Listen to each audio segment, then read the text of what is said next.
Good morning. It's Friday, September 19th, 2014. This is Tech Talk Today, episode 61, and my beautiful wife, Angela, joins us today. Hey there, Andrews. Howdy, howdy. At Andrews, I should say, on the Twitter. And to prepare yourself, we have to, there's like, I think maybe 3 groups of people primarily. I hate to put people into groups. I hate to lump you all together. And I'm not saying this applies to everybody, but I think there's 3 types of people on the internet right now. Those tweeting about how they're in line to buy an iPhone 6. Those tweeting about how they're so superior to those that are in line buying an iPhone 6. And then there is our assembled mumble room. Time-appropriate greetings to you, pirates. Give me ramming speed. Happy Talk Like a Pirate Day, everybody. It is also Talk Like a Pirate Day. Okay, so we're going to start with the big story that broke yesterday after we were off the air. Larry Ellison steps down as the CEO at Oracle, and he's appointed CTO Chairman Mark Hurd and I think her name is Safra Katz as the now 2 CEOs. There's like dual CEO roles at Oracle. Now, here's the interesting thing about this. Larry Ellison will be stepping down as the chief executive officer. He just recently turned 70. He'll be appointing 2 co-presidents of Oracle, and then Larry Ellison himself will stay on the board. So he's like going to still be running it from the board. A lot of haze made out of this, and this is hard for some folks to understand because Larry Ellison and Oracle, they kind of go way back to the beginning of the industry in a lot of ways and represent sort of the personification of commercial software. And so it's hard, I think, for some newer people to the industry to sort of totally appreciate the total influence that Larry Ellison and Oracle has held for so long.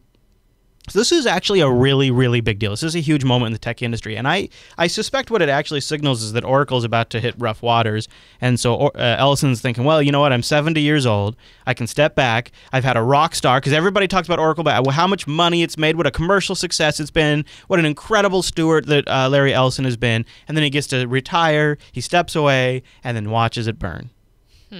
You think? I like the sound of that. Maybe not. Then again, they'll get some fat contracts from the NSA who has some big data to store and be able to keep their money coming in. Why? Well, as a business major, I find it interesting that both president and CEO are shared positions. I wonder if that's sharing the...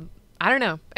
It's interesting. Sharing is caring. Yeah. Well, as we've seen in the case of BlackBerry, when those 2 roles are shared, some kind of stagnation can happen. Because it's like, who's really the vision leader? Who's really in charge? Right. Or if they have a vision, can they really implement it? Or is the other person going to block them? Yeah. Speaking of unable to implement a vision, we have some confirmation on those Microsoft layoffs. Microsoft laid off an additional 2,100 positions, also shut down a Silicon Valley research center.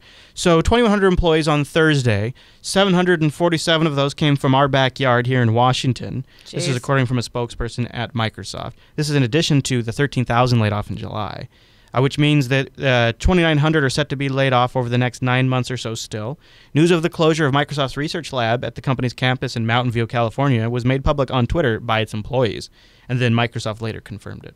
Wow. Gotta pay for Mojang somehow. Ouch. Ouch. Also, kind of ominous to maybe other Microsoft research facilities around the world. They said, we have 1,000 scientists and engineers worldwide working on new product ideas, and Microsoft's plan is to consolidate that workforce and move them into our Redmond campus and in our New York and Boston offices, i.e., if you are not in one of those offices, there's probably layoffs coming your way. Yeah. Yikes. 1,000 scientists. Yeah, working on new products Interesting. that nobody will buy. Yeah, and that we'll never see production, evidently. Hey, so we talked about how Apple is introducing iOS with iOS 8. Their new encryption scheme is such that they will no longer have a copy of the key, so they cannot decrypt it. It's based on your PIN. It's seeded from that, and then all of the contents on the phone, with the exception of third-party apps, if they don't opt to use it, are encrypted. Good, great news. Well, guess what? Google's like, hey, us too. Google put out a press release, and this is on the Washington Post. Yeah, the next generation of Android, Android L, due for release potentially next month, will encrypt data by default for the first time, the company said on Thursday. They're kind of like, hey guys, Apple's getting a lot of hay, but we're going to do it too. We've been planning this whole time, seriously. That's hilarious. Google is designing the activation procedures while you're setting up your Android device so that encryption happens at that time. They say now users won't have to think of it as part of our next release. So they say also the keys are not stored off the device, so that they don't have them in the Google Cloud. They better not be. That's what they say. It's a good move. Yeah. It's a really good move. And I like to see this kind of competition. This is exactly the kind of competition I like to see. Totally.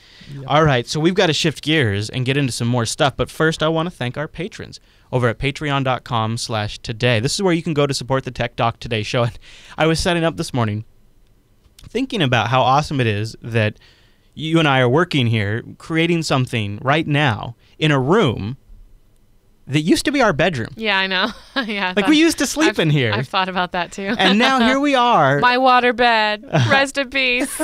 Creating content for our audience in what used to be our room that we've converted into a studio. And it's incredible. And It a is huge crazy. part of it is thanks really to the amazing support over all of the years from our audience. I'd like to say first and foremost the faux show audience, because they they started with the whole interaction thing, and I think it has helped build the So you kind of the take basis for Tech what you're Talk saying Today. is credit. You're taking credit for everything that's come since the faux show. Okay, yeah. all right. Some of our diehard fans are here because of the faux show. I'm just saying. Or they watch the faux show because they're diehard fans. No. Okay, all right. So now really what Patreon has done is given us a system to really kind of give you a way to participate directly financially, but also do a health check. You can go to the page and see where we're at. And we have different levels where you can pledge at every month to get an idea of what your contribution does, and we have a way to also reach out to you now. See, in the past, like you'd come up and you'd do a PayPal, and we would get that money and we would use it, but you'd really have no idea what we were using it for or where that money was going, and we didn't really have a great way to communicate back to you, to those people that are investing in us. You are very important to us. You really are our boss, and the Patreon system gives us a message board capability so that and it happens a few times a year, maybe a couple times a month, depending on what's going on. When the time comes and we need to reach out to those of you who have really spoken to us with honestly with your own financial resources, we can reach out to you and say, here's what we're thinking about doing. Here's what we want to do. What do you think about this? How would you think of if we did something like this? How would you react to that? And we can take that in and seriously consider that. And the Patreon system gives us that ability to do it. So if you contribute in other methods, it's absolutely still well received. We still use that in the most appropriate way possible. It still all goes to the right places. But if you want to switch over, go to patreon.com/today, because that gives us the mechanism to interact with you more directly down the road when we need to. And I really like that. Plus, we also got the swag club. We send out swag from time to time. That's kind of neat too. Yep, I'm actually thinking about releasing something on the message board or whatever for Patreon supporters, all of them, not just swag. And it's just a little treat, something that you can see as part of what when we were planning to start the show. Yeah. Just some that's a neat background idea. stuff. Yeah, That's a neat so idea. that would be anybody that is subscribed to the Patreon. And then, of course, I'm still working on the custom swag for all the approved August payments that went through here in early September. Very nice. And thank you to 331. We popped it over to 331. That's awesome. Oh, woo. Love to see that just go up a couple more by Monday, but you never know. I'm thankful for all of you, 331 of you over at patreon.com/today. And here's a reason why we need our Patreon, because once again, Google and YouTube are mucking with the system, mucking with the community. We'll see where this goes. Have you guys heard about this? This could be good for some, but YouTube has decided they're going to start funding original content creators again on YouTube. They're going to try to juice the system up a little bit by sending some money their way, introducing some more production. I'll explain. Wait, so are they competing with Netflix? The idea is exactly to create like channels of content you go to just go watch. They've tried it before. They tried it they partnered with Madonna, and that was a huge bomb. They tried a few other independent content creators. Hello. Some of them, well, I know. So here's the idea. YouTube is planning to aka Google is planning to invest millions in some of its biggest stars on YouTube. The deals intend to create high-quality content for the site. They're designed to encourage those stars to keep working on YouTube instead of migrating to other platforms. Like, a lot of YouTube stars are not happy with the revenue share, and they're leaving to their own independent sites. It's a big deal right now. Yeah. The plan comes a couple of years after YouTube spent more than $100 million on a push to get video makers to create quote-unquote channels of programming to make it more like TV.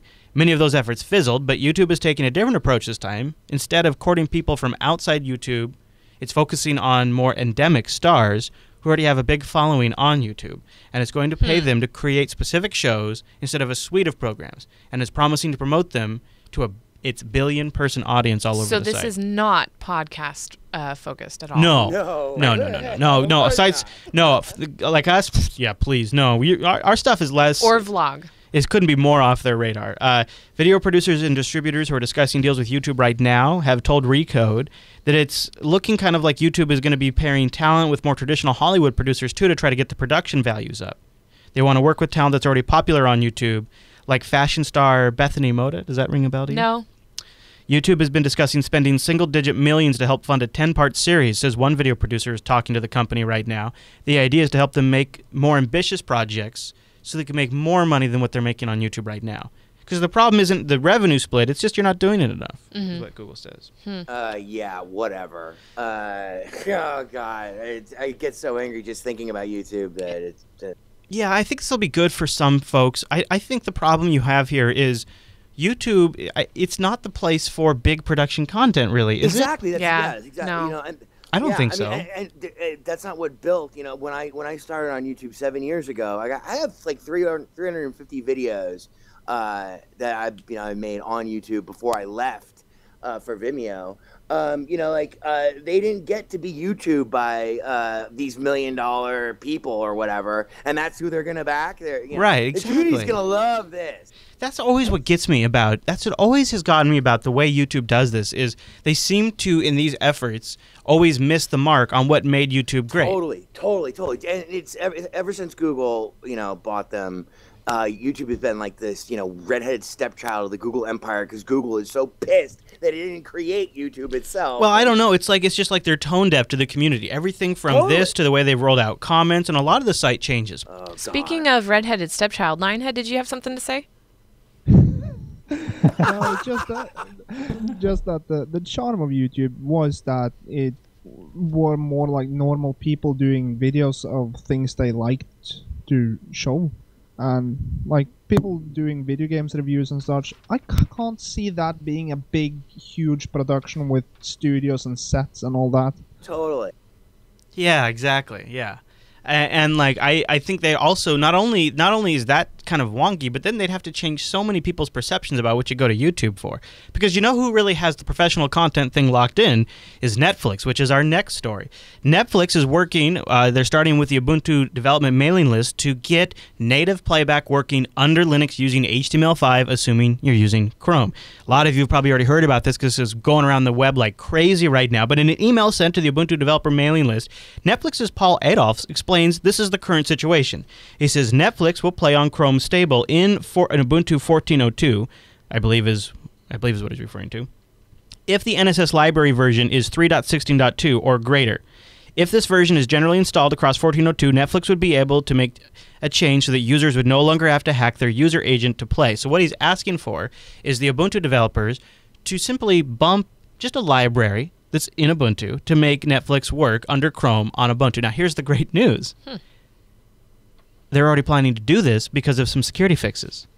So this is looking like native Netflix playback on Ubuntu. And once this gets working here, like a lot of distributions already have this library already. Like OpenSUSE already has this. My Archbox already has this. A lot of I think Fedora 20 Plus has this. My Mac has this.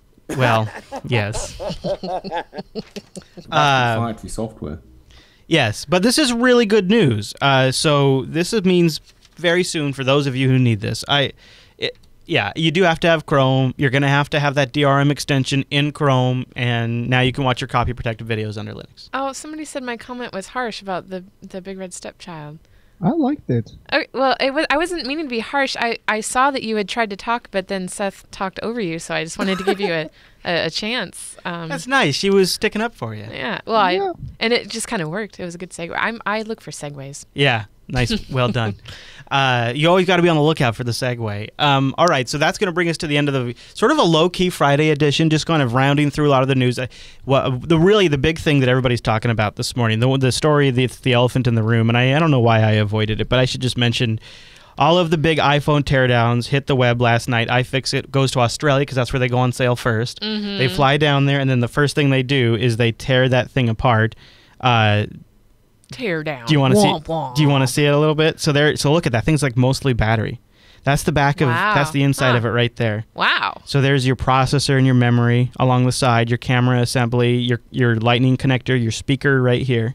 Someone had commented headphone jack or linked earlier that first Perth purchase. Yeah, the one that where the guy drops it. Yeah, that was pretty Oh my great. gosh, did you guys see that video? It was Yeah. great. Oh. Why did he have his keys in his hands? You know, Oh, he was just- nervous, I guess. I don't know. Yes, I couldn't believe it. I feel really bad for Steve that guy. Jobs famously said back in 2010 that no one is going to buy a big phone. Well, with most people having to wait a month after Friday's pre-order for their Plus to arrive, we'd say it's a hit, or supplies are severely limited. So I'll link to the teardown in the show notes if you guys want to check that out. I wanted to wrap today, since we started with Larry Ellison. This is a little bit of a longer clip, but I think we have time for it today. Larry Ellison is known. I think if we got into Larry Ellison a little bit in the show, we would eventually get to his personality. He's kind of known, he's known for having a very strong personality. And in this clip we're about to play, he's at the All Things D conference in, I believe it was 2012, and All Things D labeled him a heckler, but a journalist from the Wall Street Journal said, "Hey Larry, what about the fact that Oracle makes all their money by locking their customers in and then jacking up the maintenance fees?" And Larry Ellison spends the next 3 minutes ripping this guy up, and a few times they try to get him off the guy and change the topic, and Larry Ellison completely ignores them and gets right back on the guy. It's kind of intense, so I'll play that for you now as our clip out of here today to give you a little perspective of what Larry Ellison's kind of like and how he thinks. And you can also see he's very aware of the whole market dynamics too. It's kind of fascinating. So we'll play that. Thank you for joining us this week on Tech Talk Today. I'll be back Monday, and hopefully we'll run Monday through Thursday like normal. Yep, I'll be here Tuesday. Whoop, whoop. Yeah, Tuesday, not Wednesday, Yeah. like normal. Mm-hmm. And jblive.tv at 9 a.m. Pacific, noon Eastern.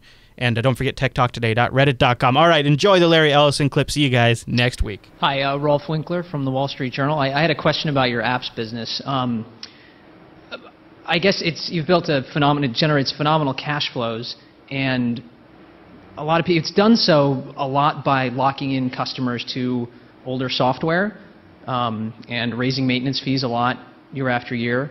That's not true. But wait, let me just stop you. We do not raise maintenance fees a lot year after year after year. But people buy more software and they pay the same maintenance fees that they always pay. I guess the point Mark Andreessen, for instance, has famously said that none of the startups that work with Andreessen Horowitz run Oracle. And I guess I'm wondering, over time... Well, I know. We just have to rely on General Electric and AT&T and Verizon. I'm saying if the next generation of companies isn't running Oracle... Which of the Andreessen Horowitz companies have we lost?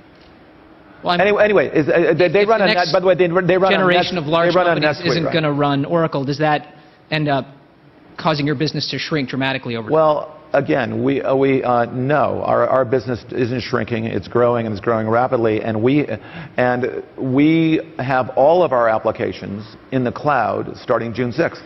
It took us 6-7 years to rewrite all this stuff for the cloud. Okay.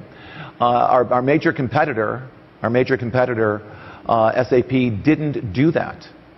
So if you look at the market in total, you have two very large companies, SAP and Oracle, in applications, and then a bunch of smaller... Salesforce and Workday, what about those guys? Well, it's going to be very interesting to monitor Workday. We compete with Workday all the time, and we beat Workday all the time. So in the cloud. Our Fusion HCM has been out for a while. Again, these are much smaller companies. But we are fully in the cloud come June 6th with a fully integrated suite. So I expect, Salesforce will continue to grow. I expect we will be bigger. We're around in pure SaaS, no hosting, nothing else, but pure SaaS. We're around $1 billion right now. We're round numbers. Sorry, about $1 billion. But SAP, everyone. What are they going to do? If we take share from SAP in ERP, Salesforce doesn't do ERP. Workday has got very, very primitive. Let me give you a couple words on Workday. They don't use a database. They use an object store, so they can't really do reporting. And they use Flash as a user interface. So they can't run on iPhones or iPads. Besides that, they're great. All right, on that note, over here. So I'm not worried about Workday. I do think Salesforce has built a franchise over a long period of time, and they're going to be a formidable competitor in their space. I don't think Workday is. Whenever we have a head-to-head with Workday in the cloud, our human resources versus their human resources, we almost always win. And that's before we're fully launched. So I'm not worried about them. Their product's too immature and they're too small and frail. I'm not SAP. And they made horrible architectural mistakes. Horrible. No database. Got it. Mark uses a really good database. Salesforce uses a really good database. They use Oracle. And NetSuite uses a really good database, amazingly good database. They use Oracle. And they use really good middleware. You know what they use? They use Oracle. All right, we're going to get to the next question. Workday. All right. So your question was, are we a loser? No. Okay. Fantastic. Ralph. Okay. Ralph. That's how it's done. Go ahead.